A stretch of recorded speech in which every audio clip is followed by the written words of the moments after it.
ओम शांति। आज 16 जुलाई के बाबा के महावाक्य हैं। मीठे बच्चे, जो सर्व की सद्गति करने वाला जीवन मुक्ति दाता है, वह आपका बाप बना हुआ है।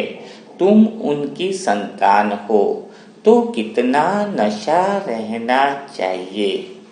तो आप आत्माओं को क्या बाबा से इतना नशा है? तो नशा किन आत्माओं को रहता है? नशा उन आत्माओं को रहता है जो जीवन मुक्त की स्थिति का अनुभव कर रहे हैं, क्योंकि बाबा की सबसे बड़ी गोल्डन गिफ्ट है जीवन मुक्त स्थिति की अवस्था, यानी जीवन में रहते हुए भी आत्मा के अतीन्द्रिय सुख के अंदर रहना, आत्मा की सच्ची शांति और सच्चे आनंद में जो रहते हैं, वह फिर क्या होता है? उनको नशा रहता है, उनको मजा आता है, उनको आनंद आता है। तो वह जीवन मुक्त स्थिति क्या आपने मीठे बाबा से ले ली है या बाकी है? तो जीवन मुक्त स्थिति अगर अनुभव होती है तो फिर स्वयं ही बाबा की याद आती है और नशा चढ़ा रहता है। तो जीवन मुक्त स्थिति बनने के लिए इतने साल से बाबा आए हैं, ज्ञान दे रहे हैं, सारी बातों की समझानी दे रहे हैं, फिर भी यह स्थिति नहीं बन पा रही है। तो इसका कारण क्या हो सकता है?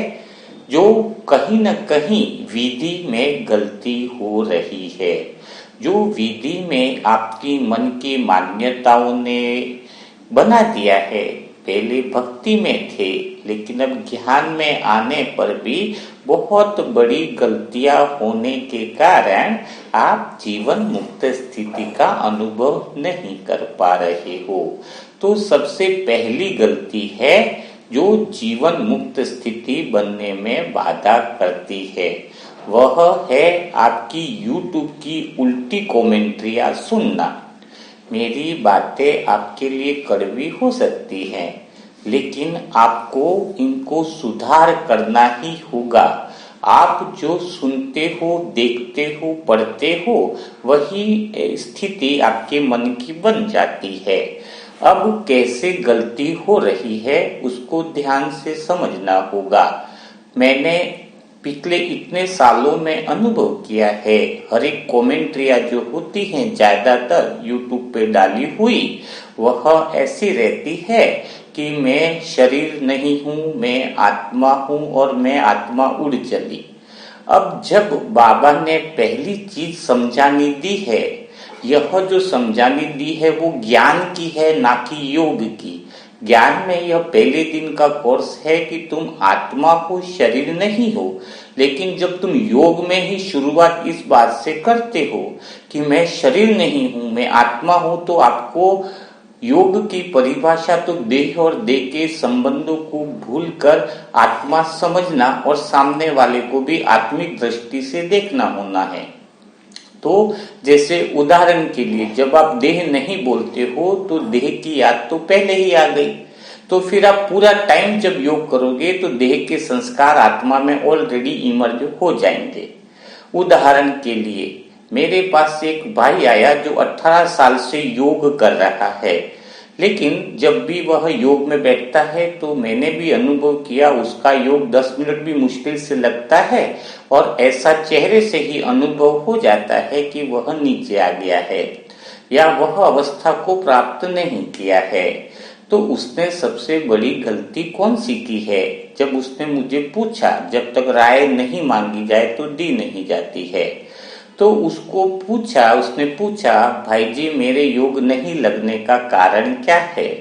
तो मैंने बताया कि इसके लिए तुम्हारे अंदर एक चमत्कारी शक्ति की जरूरत है और यह चमत्कारी शक्ति मैं 5 दिन में तुम्हें दे सकता हूँ।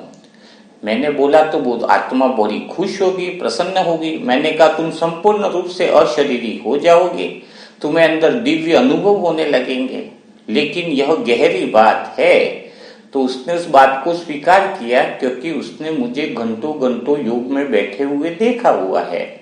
तो जैसे ही मैंने उसको एक 5 लाइन का मंत्र लिख करके दिया, बोले ये लाइन का मंत्र बड़ी खतरनाक है। बोले योग में मंत्र? बोले मंत्र बड़ा खतरनाक है, लेकिन शर्त यह है कि ये 5 लाइन का मंत्र बोलते समय तुम्हें बंदर को याद नहीं करना है। बंदर की 1 सेकंड भी स्मृति आई तो यह मंत्र सिद्ध नहीं होगा और तुम अशरीरी नहीं बन पाओगे। तो उसने बोला ठीक है, मैं कंप्लीट करता हूं। तो वो जैसे गया, 1 दिन अभ्यास किया, 2 दिन अभ्यास किया, वो तो परेशान हो गया। जैसे ही उसने लिखा था पहले कि मंत्र बोलते समय तुम्हें बंदर की याद नहीं होनी चाहिए, वो जितने बार मंत्र की प्रैक्टिस करे तो पहले ही बंदर दिखने लगे। पहले तो उसको बंदर दिखते ही नहीं थे, लेकिन अब तो जैसे ही वो 5 लाइनें बोले, चौथी लाइन पे जाए फिर बंदर दिखे, शुरुआत में बंदर दिखे, बाद में बंदर दिखे। वो परेशान हो गया। 2-3 दिन में मेरे पास आया, बोले मैंने बहुत प्रैक्टिस कर दी, लेकिन ये बंदर तो दिखता ही दिखता है। तुमने अगर नहीं लिखा होता तो मुझे बंदर तो दिखता ही नहीं। मैंने बोला क्या करूं? मंत्र की कंडीशन यही है कि बंदर नहीं दिखना चाहिए तो ही तुम्हें सिद्धि मिलेगी। बोले ऐसे तो मैं उम्र भर भी करता रहूंगा तो बंदर नहीं दिखे, ऐसा हो नहीं सकता है। तो मैंने उसको बताया कि तुम जब ये कमेंट्रियां सुन रहे हो तभी तुम शरीर को ही याद करते हो, तो फिर तुम शरीर से डिटैच कैसे हो पाओगे? देह को तो समझना ही नहीं है। तो ज्ञान की अंडरस्टैंडिंग की बात है कि हम शरीर नहीं है, आत्मा है।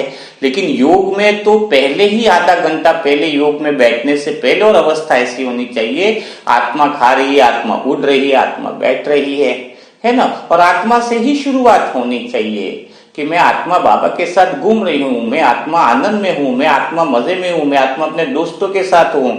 तो जब ऐसी शुरुआत होती है तो आप लोगों ने देखा होगा जो मुरली मंथन में लगातार जुड़े हुए हैं, मैंने कभी आपको यह नहीं बोला इतनी सारी कमेंट्रियों में कि आप शरीर नहीं हो। ये बात तो आप पहले ही कोर्स कर लिए तो समझ चुके हो, आप आत्मा ही हो। तो शुरुआत ही सूक्ष्म शरीर या दोस्त के साथ बात करना, साजन से बात करना, तो आपका योग अभी पिछले टाइम से स्वतः ही बाबा की याद निरंतर रह रही है। तो इतने सालों से जो कमेंट्री कर करके उल्टा बीज आपके अंदर पड़ गया है। ब्रह्मा बाबा ने, दादियों ने कभी कमेंट्री पर योग नहीं किया, इस तरह की कमेंट्रियों पर योग नहीं किया है ना। तो हम तो श्रीमत को फॉलो कर रहे हैं। तो अगर आप वास्तव में जीवन मुक्त स्थिति का अनुभव करना चाहते हो तो पहले उस तरह की कमेंट्रियों को सुनना बंद करना होगा जो आपकी योग की अवस्था को और उल्टा बिगाड़ रहे हैं। क्योंकि शुरुआत ही जब वो इतनी सारी कि हम शरीर को भूल कर, देह को भूल कर, बंदर को भूल कर, तो बंदर तो याद आएगा ही आएगा ना।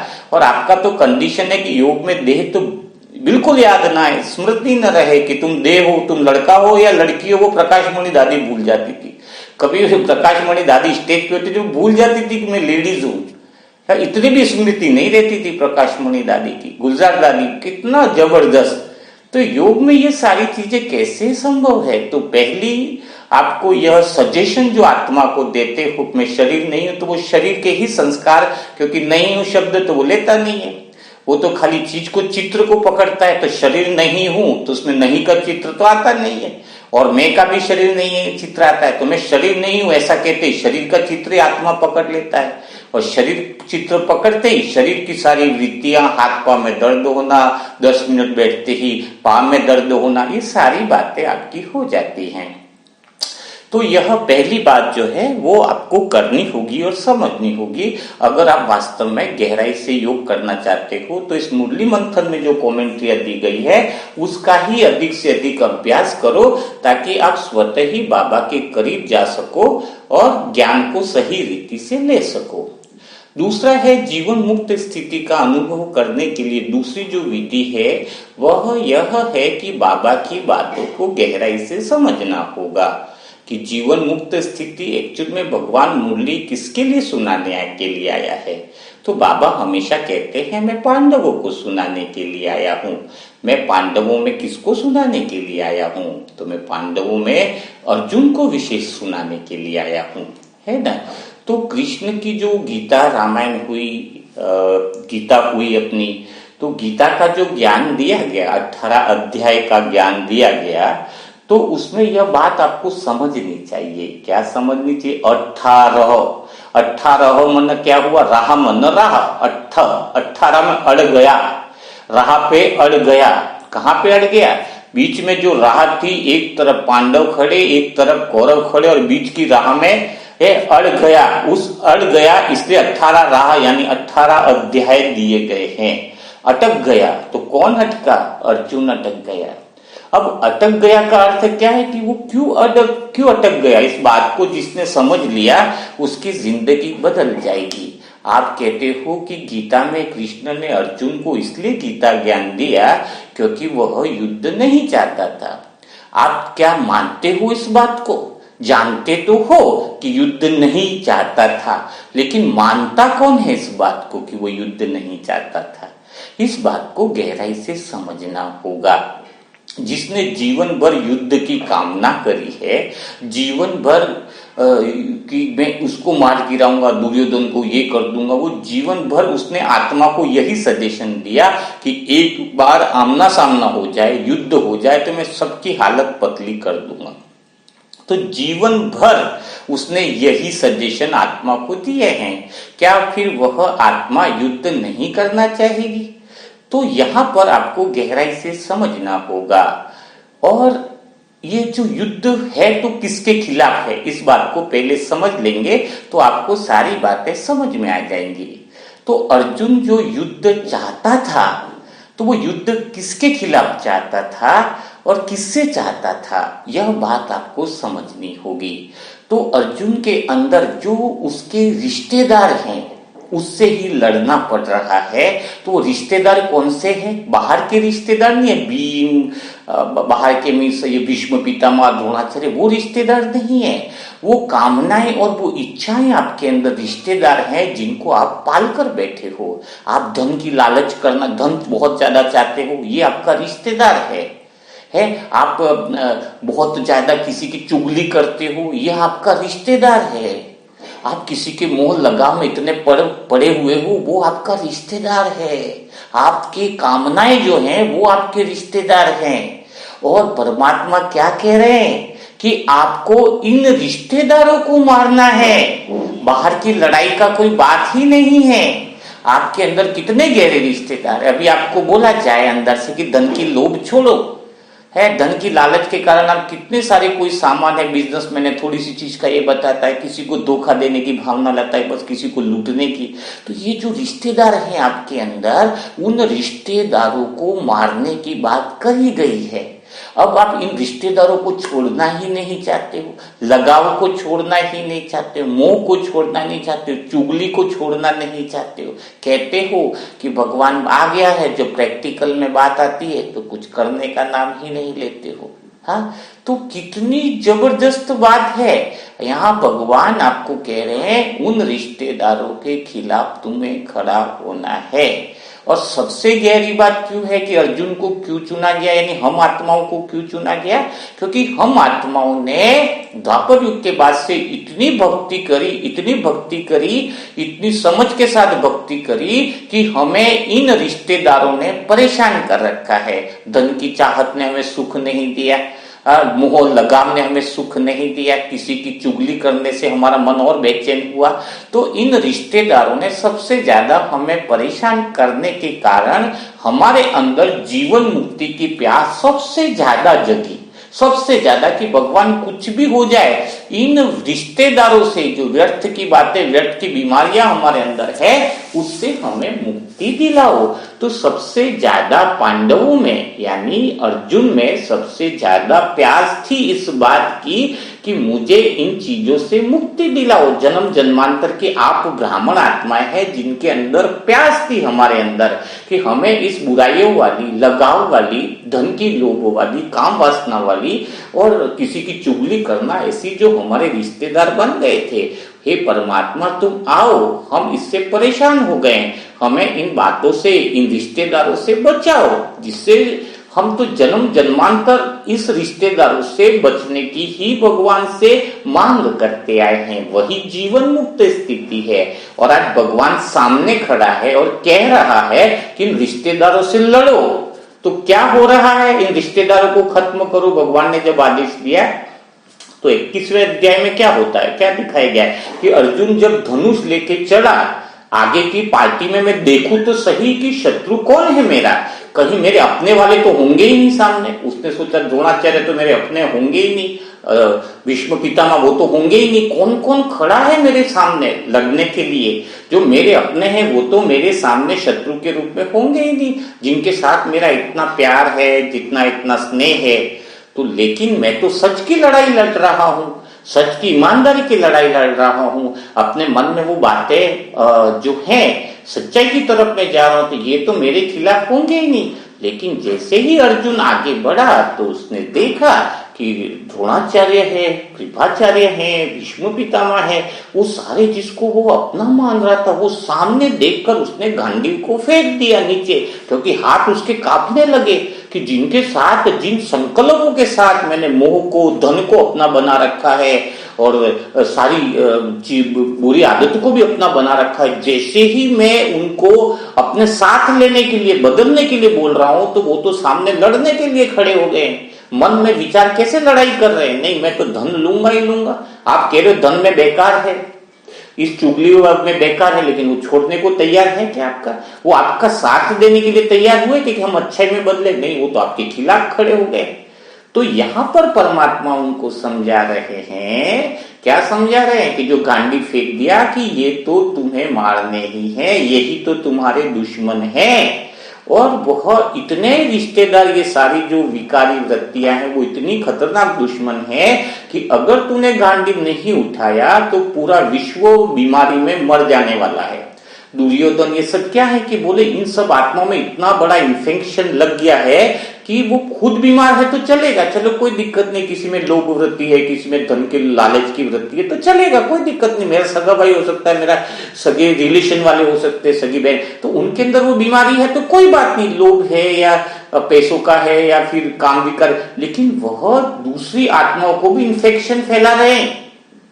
और अभी अगर किसी हॉस्पिटल में आप देखो, अगर कोई मरीज ऐसा हो जो जिसका शरीर इन्फेक्शन फैला रहा है दूसरी अच्छी आत्मा स्वस्थ को, तो क्या होगा? या तो उसके शरीर को खत्म करना पड़ेगा, शरीर को पार्ट बदलना ही पड़ेगा, पूरा शरीर डैमेज हो गया है, इसके अलावा कोई इलाज ही नहीं है। तो यहाँ पर तो बात क्या हो रही है, अगर तुमने सामने 1 लाख कौरव सेना को नहीं मारा तो कल 1 करोड़ लोग मरने वाले हैं, पूरी सृष्टि से इंसान जाति ही खत्म हो जाएगी। तो अर्जुन को बोला कि तुम्हें इन 1 लाख को तो मारना ही पड़ेगा, नहीं तो 1 करोड़ मरेंगे। अब बताओ कौन सा है तुम्हारे पास उपाय? और चलो तुम आज नहीं लड़े और तुम जंगल में चले गए छोड़ के, तो भी तुम्हें यह विकार वापिस इतने परेशान करेंगे, धन के लोभ, लालच सभी, कि तुम फिर जीवन मुक्ति की चाहत 1 ही महीने में, थोड़े समय में ही करने लग जाओगे। तुम बेचैन हो जाओगे, यह तुम्हें विकार तुम्हें जीने नहीं देंगे। तो इससे अच्छा क्या है कि तुम सामने वाले को जो बीमारी फैला रहे हैं उनको खत्म करना ज्यादा जरूरी है। इन्फेक्शन ऐसा ज्यादा हो गया है कि जो आपको जीने नहीं देगा। इसीलिए बाबा के जो अच्छी आत्माएं, सात्विक आत्माएं हैं, वो भी इनके वाइब्रेशन के चंगुल में फंस जाती हैं। अच्छे अच्छे महारथी, क्योंकि बाहर का वायुमंडल, बीमारियां इतनी तमो प्रदान हो गई है, ऐसी विश्व सुंदरी आती है कि अच्छी अच्छी आत्माओं को भटका देती है। यानी मैं थोड़ा क्लियर बोल रहा हूं, जिसकी योग और तपस्वी आत्मा है वो मैंने डामाडोल होते देख लिया, तो ये अगर ये इन्फेक्शन और बढ़ गया तो संसार की क्या हालत होगी, पृथ्वी की क्या हालत होगी, कुदरत की क्या हालत होगी। इसलिए विनाश जरूरी है, इसलिए इन्फेक्शन हो गए शरीरों को डैमेज करना जरूरी है, धरती में समाना बहुत ज्यादा जरूरी है, चाहे वो अपना भाई हो, चाहे दोस्त हो, चाहे जिससे, क्योंकि वो विकारों के वश में इतनी सारी बीमारियां बाहर वायुमंडल खराब कर रहे हैं कि बाप बेटे को मारने को तैयार हो गया। एक बाप आज बच्ची को भी गलत नजर से देख रहा है। ऐसी स्थितियां तो सोचो, और बीमारियां कितनी बढ़ेगी, काम विकार की सब। तो क्या इनका फिनिश होना जरूरी नहीं है? इनका फिनिश होना बहुत ज्यादा जरूरी है, नहीं तो पूरी कायनात, पूरी पृथ्वी ध्वस्त हो जाएगी। इसलिए परमात्मा आपको कह रहे हैं, मोह लोभ अपने जो तुम जिसको अपना परिवार और रिश्तेदार बना के बैठे हो, अब तुम्हें इनके लिए गांडीव उठाना ही पड़ेगा। इसके अलावा कोई उपाय नहीं है। गांडीव उठाने का अर्थ ही है जीवन मुक्त स्थिति को पाना और सभी ब्राह्मण पवित्र आत्माओं की रक्षा करना, इस पृथ्वी की रक्षा करना, इस पृथ्वी को विध्वंस से बचाना।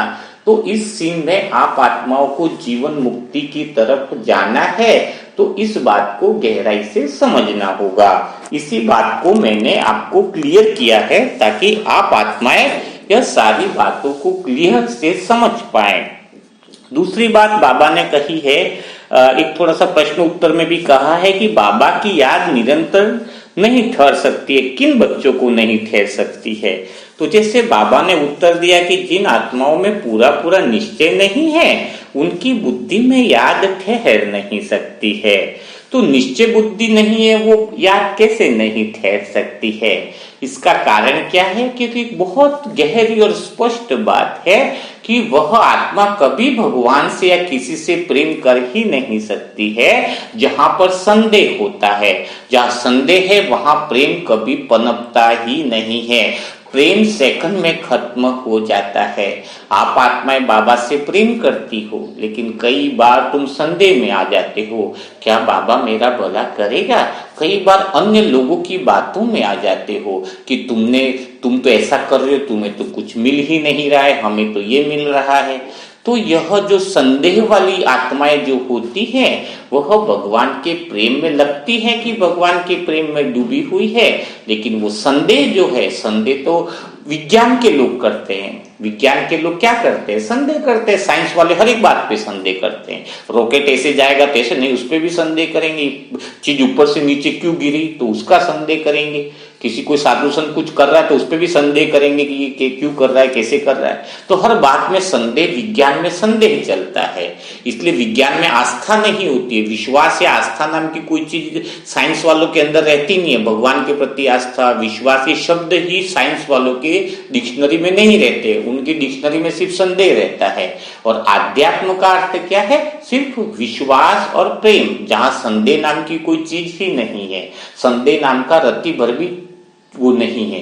जिस कुदरत, पूरी पृथ्वी की कुदरत भगवान के हाथ में है, कल तूफान भी आ जाए तो जो तूफान भगवान के हाथ में, जैसे आज मैं तलवार से किसको मारूं, पर मैं मारूं या नहीं मारूं, बोले तलवार कितनी भी तेज है लेकिन तलवार तो मेरे हाथ में है ना, तो मैं मारूं या नहीं मारूं वो तो मेरे ऊपर निर्भर करता है। तलवार कितनी भी तेज है तो सामने वाले का तो मृत्यु हो ही नहीं सकती है। जब तक मैं वो तलवार उसकी गर्दन पे नहीं चलाऊं तब तक मृत्यु हो नहीं सकती है। तो जब सारी कुदरत जो है, प्रकृति के पांचों तत्व भगवान के इशारों पर चलते हैं, तो भला मुझे किसी प्रकृति की, कुदरत की क्या औकात है, क्या उसकी हिम्मत है जो मुझे नुकसान पहुंचा दे? क्योंकि वो कुदरत किसके हाथ में है? स्वयं भगवान के हाथ में है। प्रकृति के पांचों तत्व भगवान के इशारों पर चलते हैं, तो कोई भी मुझे नुकसान पहुंचा ही नहीं सकता है। बस मुझे निश्चय उस परमात्मा पर होना चाहिए। लेकिन कुछ ऐसी परिस्थितियां आती हैं जिसको देखकर आप घबरा जाते हो। अरे उस परिस्थितियों को भी भगवान ने हाथ में पकड़ रखा है। वो दिखाएंगे सही, तलवार गर्दन तक भी आ जाएगी, लगेगी कि अभी मरा कि अभी मरा, लेकिन गर्दन तक भी आ जाए तो निश्चय बुद्धि रखनी है कि तलवार गर्दन तक भी आ गई है लेकिन वो गर्दन नहीं काटेगी हमारी, है ना। तो यह निश्चय अंदर से होता है। जिसको बाहर की प्रतिष्ठा की चिंता होती है, बाहर इज्जत का रोता रहता है, लोग क्या कहेंगे, ऐसे लोगों की प्रतिष्ठा वाले संदेह में ही रहते हैं। और जो प्रेम की प्रतिष्ठा को समझता है कि मुझे बाहर की इज्जत का नहीं रोना है, मेरे को तो भगवान के प्रेम को समझना है, मेरी प्रेम की प्रतिष्ठा धूमिल न हो, मेरे को भगवान पे संदेह करना यानी अपने आप पर संदेह करने के बराबर है। एक सेकंड भी मुझे संदेह नहीं आना चाहिए। इसके लिए दादियों को अंत समय तक में भी बाबा 2-2 दिन में निश्चय बुद्धि पत्र लिखवाते थे, 7-7 दिन में। अब भगवान सामने तो दादियों को निश्चय बुद्धि पत्र क्यों लिखने थे? जो जगदीश भाई थे उनको निश्चय बुद्धि पत्र लिखाया गया था। क्यों? क्योंकि थोड़ी थोड़ी बातें हमारे दिन में ऐसी घटती रहती हैं जिसमें हमें अनुभव होता है कि बाबा का साथ मुझे क्यों नहीं मिला, बाबा मेरे साथ क्यों नहीं रहा, भगवान मेरे साथ है तो मेरे साथ ऐसी परिस्थिति क्यों आई। वो माया आपको विचलित करती है, क्रिटिक साउंड अंदर क्रिएट करती है। तो आप 7 दिन में एक दिन बाबा को निश्चय बुद्धि पत्र जरूर लिखना चाहिए, जिससे आप सदा सेफ रहो कि हे मीठे बाबा, मुझे तुझ पर पूरा विश्वास है, मुझे तुझ पर पूरा निश्चय है कि जब तक तू मेरे साथ है तब तक मेरी नैया हिलेगी डुलेगी लेकिन डूबेगी नहीं। तो आज जो बाबा संदेह वाली बात कर रहे हैं उसका अंश मात्र भी अपने अंदर नहीं रहेगा, तो बाबा की याद निरंतर रहेगी, है ना। मंत्रा नहीं बनना है, किसी के कान में मन से कोई बात आपके कान में डाल दे और आपका मन संदेह के घेरे में आ जाए। ऐसी आत्माएं परमात्मा प्रेम की और परमात्मा की उपलब्धियों या प्राप्तियों का अनुभव नहीं कर सकती है।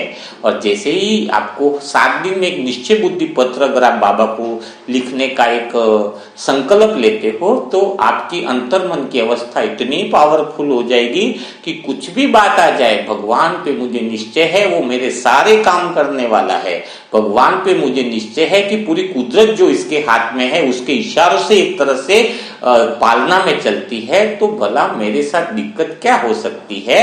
तो बस मुझे भगवान को खुश रखना है, दुनिया के इंसानों को खुश रखने के पीछे शक्ति मत लगाओ। पूरे अपने चमड़े का जूता भी बना दोगे तो भी वो आपसे खुश नहीं होने वाले, क्योंकि वो उनको तो बीमारी लग गई है, इन्फेक्शन हो गया है शरीर में, है धन की लालच, ये वो तो आपका और मर्डर कर देंगे। आपके पास 50 लाख है, भले कितना बड़ा रिश्तेदार है, देखेगा ये तो 50 लाख है, ये बीच में मुझे डिस्टर्ब कर रहा है, तो धन का लोभ इतना हो गया कि सगा रिश्तेदार होगा तो उसको खत्म कर देगा, है ना। तो वो उनके अंदर अभी और बीमारियां बढ़ रही हैं। इसलिए आप शांति से भगवान की याद में रहो, जीवन मुक्त स्थिति का अनुभव करो, जो आपने कई जन्मों से आप पुकार रहे थे, जिस स्थिति के लिए पुकार रहे थे, जो चीज तुम्हें अंदर क्यूरियोसिटी पैदा कर रही थी कि मुझे जीवन मुक्त अवस्था चाहिए, वो भगवान देने के लिए आए हैं। तो उस अवस्था का आप अनुभव करो।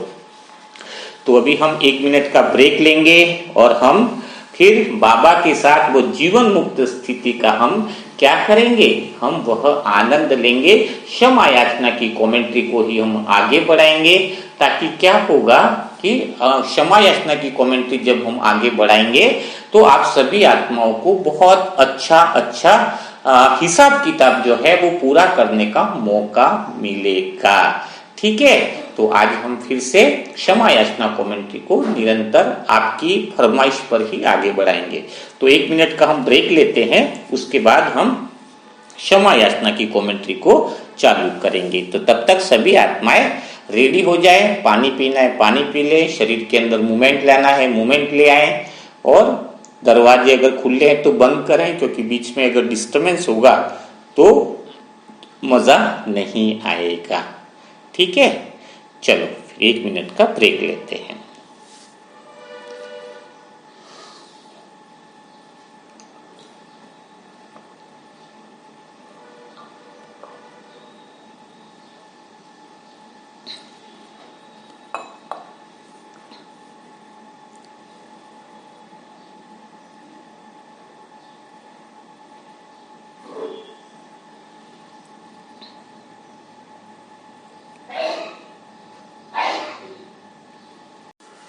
आप सभी आत्माएं तैयार हो गई होंगी क्षमा याचना के लिए। बिल्कुल शांति से आप बैठ जाइए और आपको दिल से अनुभव हो गया है कि आपके जीवन में जो सारे दुख अशांति चल रही है उन सब का कारण अपने ही किए हुए विकर्म है। आपके दिल में महसूस हो रहा है कि सदगुरु ने मुझे मौका दिया है उन सारे हिसाब किताब को चुकतो करने का, आपके जीवन को बदलने का। तो आपको दिल से बहुत खुशी हो रही है। आपने अपने द्वारा किए हुए पापों के लिए स्वयं को क्षमा कर दिया है, और इसी क्षमा भाव के कारण आपके अंदर दूसरों को भी क्षमा करने का भाव उत्पन्न हो गया है। आप सद्गुरु को वापिस इनवाइट कर रहे हो ताकि वह आपको लेकर जाए और बाकी सभी बाप टीचर सभी उधर ही रहें और आपका इंतजार करें। आप नहीं चाहते हैं सभी को, साजन को, सबको बुलाकर बार बार परेशान किया जाए। सतगुरु को ही बुलाना चाहते हो ताकि उनके साथ वहां पर पहुंच जाए जहां बाप, टीचर, दोस्त, आपका बंधु सभी आपका इंतजार कर रहे हैं। तो आप अपना राइट हैंड लेते हो और अपने सच्चे दिल के हृदय पर सच्ची पुकार के साथ सतगुरु को पुकारते हो।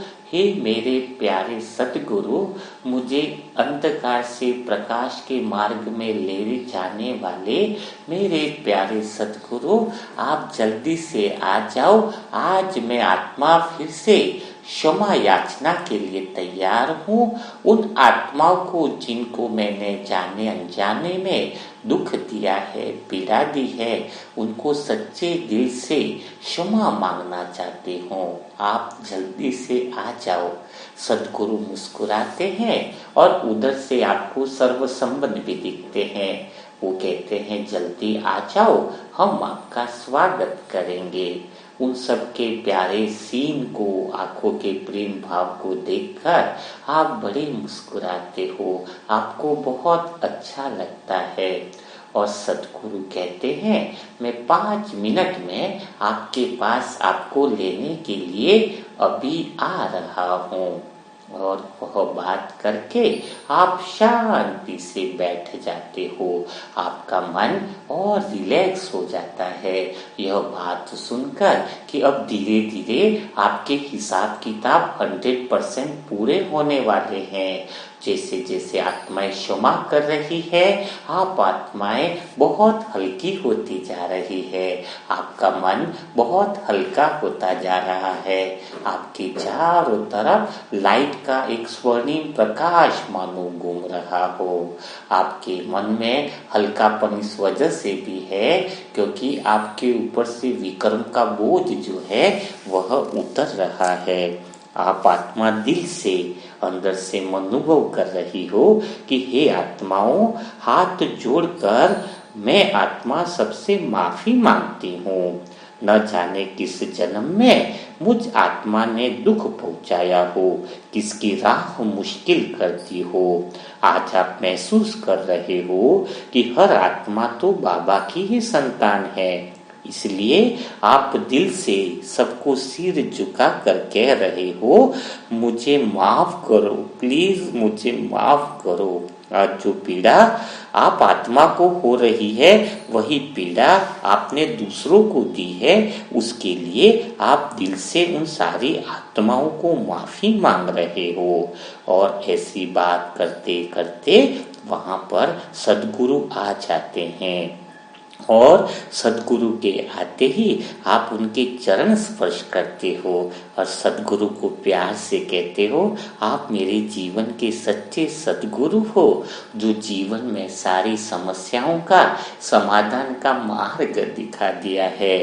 सद्गुरु आपसे पूछते हैं आपने जीवन में कल के क्षमा याचना से क्या अनुभव किया? तो आप दिल से कहते हो हे मेरे प्यारे सद्गुरु, आज मैं अपने कर्मों की पूरी जिम्मेदारी लेता हूँ। मेरे ही कर्मों ने मुझ आत्मा को बांध दिया है, दुख पहुँचाया है। अब मैं खुद की सच्चाई को स्वीकार करता हूँ और सच्चे दिल से उन आत्माओं से माफी मांगता हूँ। हे मीठे बाबा, प्यारे सद्गुरु, मुझे इतनी शक्ति दो कि मुझे इतना प्रेम दो कि मैं आत्मा उन सबसे सच्चे दिल से माफी मांग सकूं और सबको ढेर सारी दुआएं दे सकूं। ऐसी बात सुनकर सद्गुरु आपके सर पर आशीर्वाद देते हैं और यह वरदान देते हैं कि सच्चे दिल पर साहेब राजी।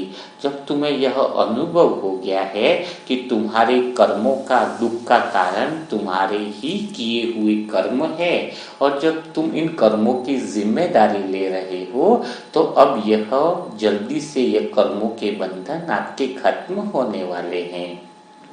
आपकी ये बात सुनकर आपका मन और आनंद का अनुभव कर रहा है। आप छत की तरफ, सीढ़ियों की तरफ चलते जा रहे हो, जहाँ छत पर पुष्पक विमान है। सदगुरु ने मानो आपका हाथ पकड़कर आगे मार्गदर्शन कर रहे हैं। आप सदगुरु की आंखों में देख रहे हैं, वह प्रेम का अनुभव कर रहे हैं कि उनके ज्ञान के मार्ग से आपका जीवन कितना रोशन हो गया है। आप जीवन मुक्ति की राह पर चल पड़े हैं, जहाँ पर सारे अब सुख ही सुख होने वाले हैं। आपका मन जैसे ही अनुभव करके आगे बढ़ रहा है, आपको लग रहा है अब मेरे हिसाब किताब पूरे होने वाले हैं। आपको भगवान की बात पर पूरा निश्चय बुद्धि है।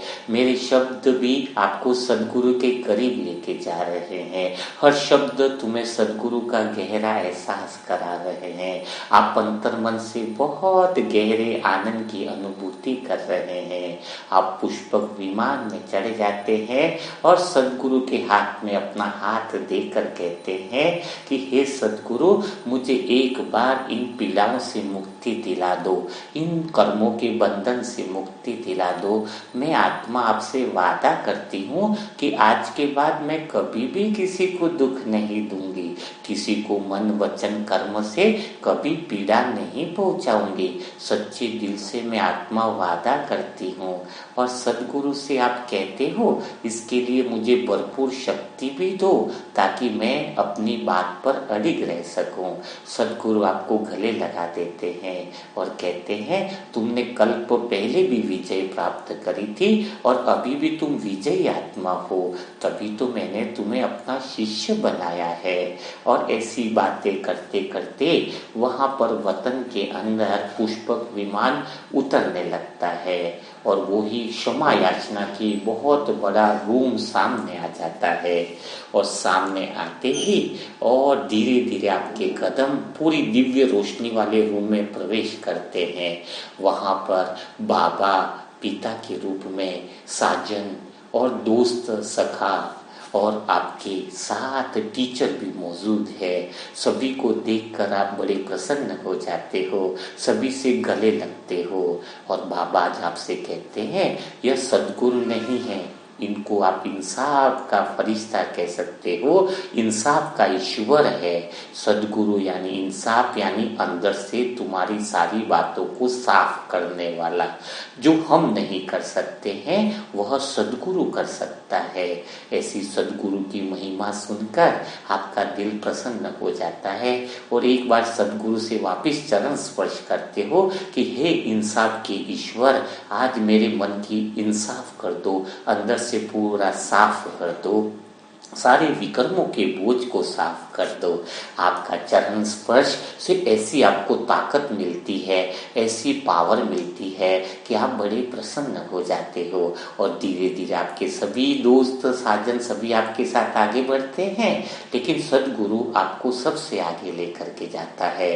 आगे रूम में प्रवेश करते ही क्षमा याचना का रूम है, विकर्म को समाप्त करने वाला रूम, इंसाफ करने वाला रूम, इंसाफ का देवता का रूम है, जहां पर सारे विकर्मों की सफाई हो जाती है, मन शुद्ध और निर्मल हो जाता है, सारे कार्मिक अकाउंट सेटल हो जाते हैं। आपके कदम उस रूम में प्रवेश करते हैं और आपको अपने पुराने कर्मों की याद भी आती जाती है। आखिर 63 जन्मों का हिसाब तो जो है, लेकिन आपका दिल दृढ़ निश्चय में है कि आज मुझे मौका दिया है उस इंसाफ के ईश्वर ने, उस इंसाफ के सदगुरु ने, जो मेरे अंदर सफाई करने वाले हैं। आपका मन बच्चे की तरह हो गया है, एकदम निर्मल और कोमल, जिसमें कुछ भी अहंकार नहीं बचा है। बस कोई बात बची है आपके अंदर तो बस सिर्फ क्षमा भाव की बची है, बस माफी मांगने की भाव बची है। आप बहुत प्यारे हो, आप वास्तव में बहुत अच्छे हो। जैसे ही ज्ञान की रोशनी मिली, आपकी बुद्धि की समझ तेज हो गई है, आपको दूसरों की पीड़ा का अनुभव हो रहा है। आगे 3 अक्षर लिखे हुए हैं, सी के नीचे बहुत सारे चेहरे हैं जो 63 जन्मों में आपके कजिन रहे हैं, वो सारे कजिन उस सी के अक्षर के नीचे 63 जन्मों के कजिन वहां पर खड़े हैं, भतीजे अंदर नीचे खड़े हैं। उधर आप डी के अक्षर के नीचे देखते हो तो वहां पर 63 जन्मों के डैडी, 63 जन्मों के डी फॉर डैडी पिता नीचे खड़े हैं। उनको देखकर आपके मन में एक अजब सी घबराहट जैसी होती है। वो स्मृति आपको ताजा होने लगती है कि जो पिता जीवन जीने का आधार होता है, उनके साथ कुछ तो गड़बड़ मैंने करी है। आपका अनुभव ताजा होता है। सदगुरु और दोस्त और साजन आपको हिम्मत देते हैं कि इसका सामना तो करना ही पड़ेगा, तभी तुम्हारे साथ इंसाफ होगा। आप हिम्मत रखते हो, बाबा का हाथ आपके हाथ में रहता है, वो आपको आगे बढ़ाता है। और ई पर देखते हैं तो ई पर भी बहुत जबरदस्त अर्थ का पूरा सीन दिया हुआ है, जहां पर आपने प्रकृति के तत्वों को नुकसान पहुंचाया है, कई साधन और वस्तुओं का अपमान किया है, कई चीजें ऐसी फेंकी हैं जो ई फॉर अर्थ, अर्थ की चीजों को, कुदरत को नुकसान पहुंचाया है, पानी में कचरा डाला है, काग तत्व को परेशान किया है, कभी पानी को ऐसे ही खुला छोड़कर पानी के साथ आपने बिल्कुल ही नाइंसाफी करी है, उसकी कदर नहीं करी है। वो पांचों तत्व भी आपसे थोड़े खफा हैं, तो ई के नीचे वह पांचों तत्व भी मौजूद हैं। उनको देखकर ही आपको अंदर वो बातें याद आती हैं कि मैंने प्रकृति के पांचों तत्वों का सम्मान नहीं किया है। आपके अंदर उसको प्यार से देखते हो, करुणा भाव से देखते हो कि मैं आज तुमसे माफी मांगने के लिए ही आया हूँ। तो सदगुरु कहते हैं सबसे पहले कजिन से माफी मांगोगे या फिर पिता से या फिर अर्थ से, तो आपके दिल में ख्याल आता है कि सबसे ज्यादा हिसाब किताब तो इस डेडी से ही है, 63 जन्मों के पिता से ही है। आपका हृदय बिल्कुल वह स्मृति में आ जाता है कि मैंने शरीर के जो पिता रहे हैं, जो मेरे जीवन का आधार रहे हैं, उन्होंने मुझे खाना खिलाया है। पिछले जन्मों के पिता जो आपके पास रहे हैं, आपको इतना प्रेम दिया है, उनका आपने विश्वास को तोड़ा है, अपमान किया है आपने, उनका कटु शब्द कहे हैं, पर आपके दिल को दुखाया है, आपने उनके दिल को दुखाया है, जिसकी वजह से आपका दिल दुख रहा है। तो आज आपके अंतर्मन में माफी मांगने की इच्छा हो रही है। आप उनके आगे सिर झुका देते हो कि हे आत्माओं, हे आत्मा के शरीर के पिता हो, आप मुझे माफ करो। मैंने तुमने जिस हाथों से खाना खिलाया, जिस अंगुली को पकड़कर चलना सिखाया, जिसके द्वारा तुमने पढ़ाई कराई, मैंने तुम्हें ही अपने वचनों से दुख पहुंचाया है, तुम्हें मैंने कष्ट पहुंचाया है।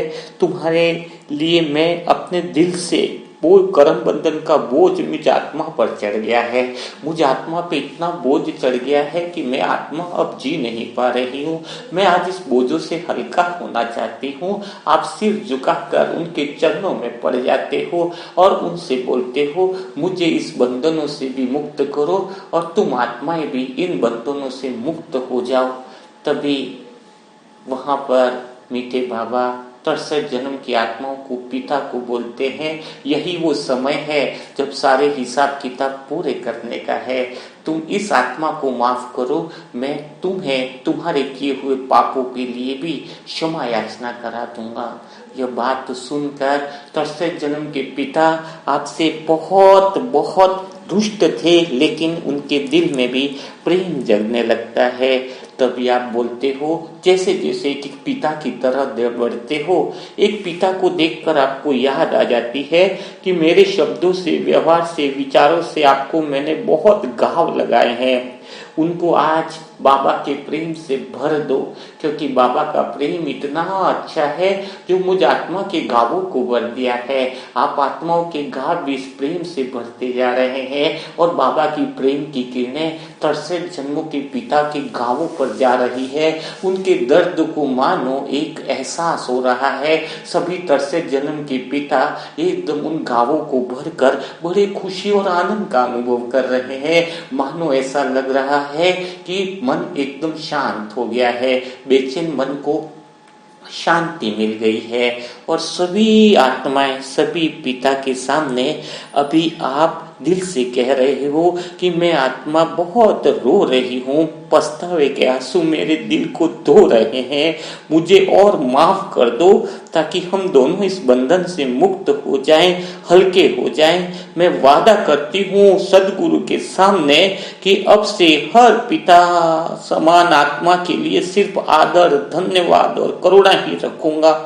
मैं आत्मा एक एक विचार पवित्र रखूंगी, सत्यता से अपने दिव्य प्रकाश से मेरे दिल को इतना पावन कर दूंगी कि मेरे दिल से सिर्फ दुआएं और प्रेम ही निकलेगा।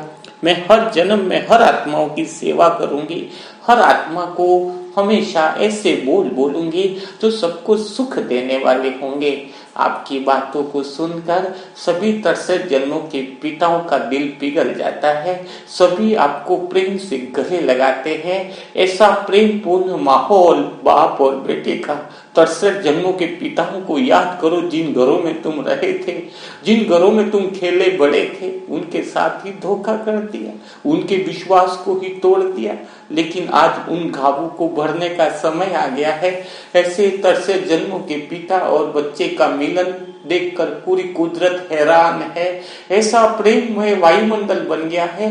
बाबा की प्रेम की फुहार सब आत्माओं के घावों को भर रही है। सब आत्माएं आपको दिल से माफी मांग रही है, सब आत्माएं दिल से क्षमा याचना कर रही हैं और सब आत्माएं जो है आपको माफ कर गले लगा रही है। यह प्रेम पूर्ण माहौल देखकर भला आपका शिव साजन कहाँ पीछे रहने वाला है। वह भोग की टोली लाता है, प्रेम की टोली लाता है और आपको बोलता है सबका मुंह मीठा करा दो।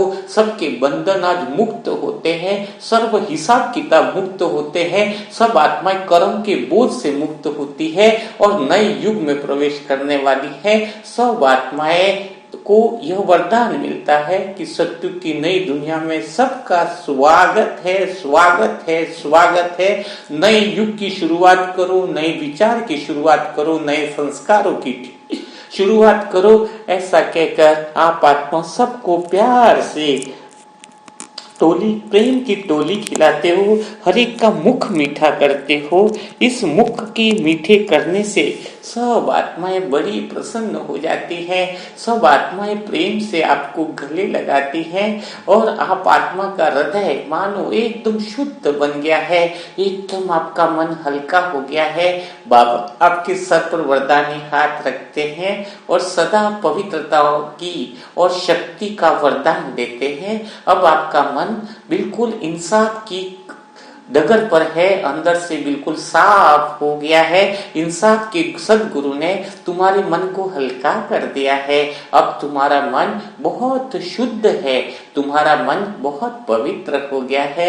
ऐसे हल्के भाव में आप बिल्कुल खो जाते हो, आपके नैनों से प्रेम के आंसू निकल जाते हैं। यह प्रेम के आंसू वास्तव में अब आपको बहुत हल्का कर रहे हैं। इस प्रेम के आंसू को देखकर बाबा आपसे गले लग जाते हैं, सदगुरु गले लग जाते हैं।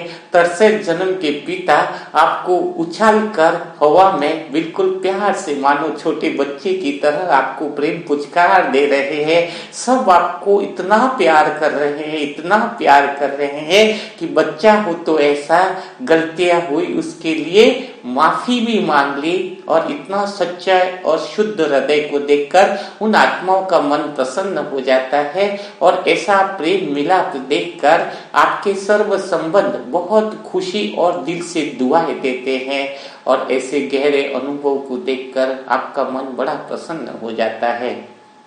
फिर सदगुरु आपका हाथ पकड़ते हैं और कहते हैं कि आज पूरा दिन इसी अनुभव में रहना और अपने आप से वादा करना कि आज से मैं कोई भी ऐसा कर्म नहीं करूंगी जिससे किसी आत्मा को दुख पहुंचे।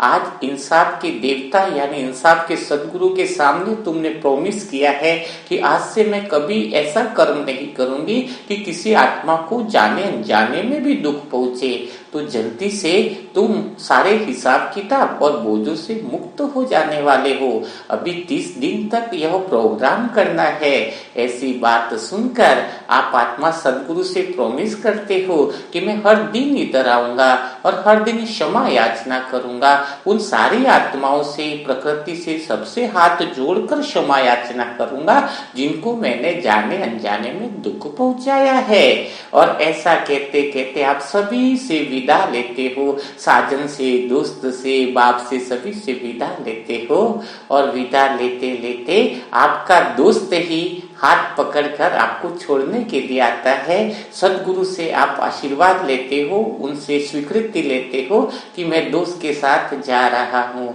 और आप खुशी खुशी दोस्त के साथ पुष्पक विमान में बैठ जाते हो। दोस्त आपसे प्यार भरी बातें करता है और आपको छेड़ता है कि देखो तुम्हारे तो सारे बोझ खत्म हो रहे हैं, तुम्हारे अच्छे दिन चालू होने वाले हैं, तुम्हारे परिवार की पीड़ाएं सारी खत्म होने वाली हैं, तुम्हारे हिसाब किताब खत्म होने वाले हैं। 90 दिन के लिए जो चाहना करी थी वो तो सारी सफल हुई पड़ी है। बस तुम इस क्षमा याचना को सदगुरु इंसाफ के सदगुरु को सदा याद रखना, उनको सामने रखकर कभी ऐसा बुरा कर्म नहीं करना जो दूसरों को दुख पहुंचाए, जो दूसरों को चोट पहुंचाए। और इसी को वादा करो, तो दोस्त के हाथ में रखकर आप वादा करते हो कि मैं सदगुरु के सदा श्रीमत पर चलूंगी, मैं आत्मा उसकी बातों को मानूंगी, मैं आत्मा सदा ऐसे सदगुरु को भोग लगाऊंगी, दिल से लगाऊंगी जो मेरे जन्म जन्मांतर के पापों को भोगना को खत्म करता है। ऐसे सदगुरु के लिए तो मैं दिल से भोग लगाकर अपने जीवन में अपना प्रेम और आभार प्रकट करूंगी।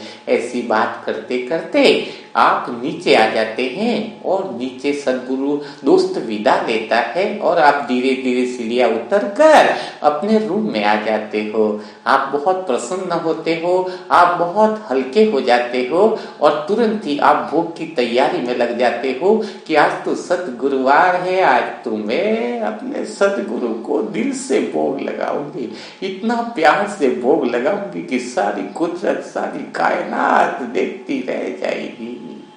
तो इस तरीके से आप धीरे धीरे अपनी मूल अवस्था में आ जाते हो और आप अनुभव कर रहे हो कि आप बिल्कुल हल्के हो गए हो, बिल्कुल आनंद में हो गए हो और बिल्कुल मजे में आप रहने लग गए हो, क्योंकि आपके विकर्म विनाश होते जा रहे हैं, आप हल्के होते जा रहे हो। तो आपको कैसा अनुभव लगा आज की कमेंट्री और सारी बातों का, और किस तरीके से आप भगवान को इतनी गहराई से याद कर रहे हो। सदगुरु यानी गुरुवार, यानी सतगुरुवार होता है जिसमें हम बाबा को भोग लगाकर दिल से उनके प्रति प्रेम और आभार प्रकट करते हैं कि तुमने हमें इतने सारी बीमारियां, आत्मा में इतनी सारी बीमारियां थी ना मन के अंदर, वो सारी बीमारियां, सारी बोझ को निकालने का एक रास्ता बताया है। इसलिए जो सदगुरुवार होता है वो हमारे लिए बहुत बड़ा होता है। उसकी इतनी कदर जिसको होती है वही इन बातों को समझ पाता है।